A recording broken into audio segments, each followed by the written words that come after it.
নিরামিষের দিনে লাঞ্চের মেনুতে পনির রাখতে অনেকেই পছন্দ করেন, তবে রোজ একইভাবে রান্না না করে পনিরেও একটু অন্যরকম স্বাদ আনার চেষ্টা করলে কেমন হয়। আজ এরকমই একটা পনিরের রেসিপি আমি শেয়ার করছি।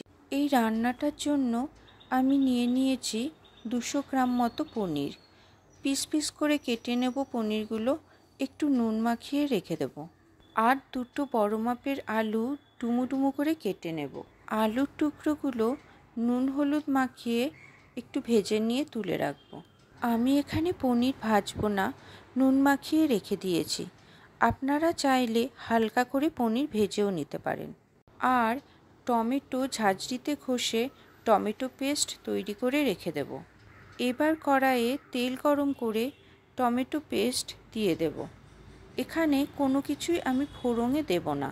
টমেটো পেস্টের পর জিরে গুঁড়ো অ্যাড করব।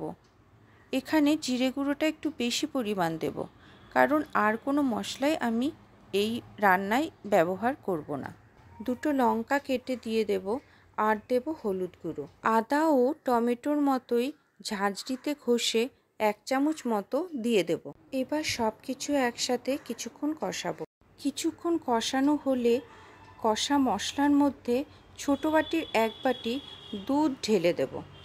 এমন অনেক পনির প্রেমী মানুষ আছে যারা খাবারের মেনুতে পনির হলে আর মাছ মাংস ছোঁয় না। দুধের সাথে মশলাটা ভালো করে মিশিয়ে আবারও একটু কষিয়ে নেব। এবার আগে থেকে ভেজে রাখা আলুগুলো এই মশলার মধ্যে দিয়ে দেব।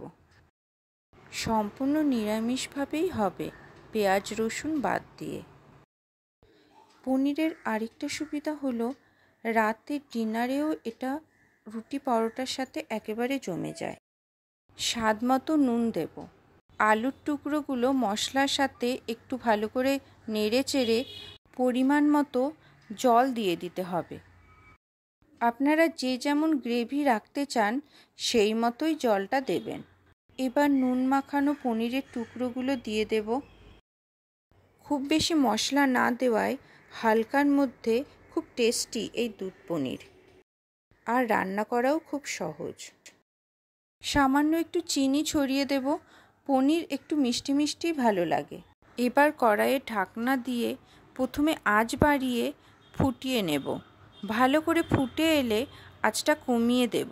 1 মিনিট মতো এভাবে রেখে ঢাকনা সরিয়ে গরম মশলা ছড়িয়ে দিয়ে নামিয়ে নেব। এভাবেই তৈরি হয়ে গেল অনেক স্বাদের দুধ পনির। সম্পূর্ণ নিরামিষভাবে তৈরি, আর এটা ভাত রুটি পরোটা সব কিছুর সাথেই খেতে ভালো লাগে।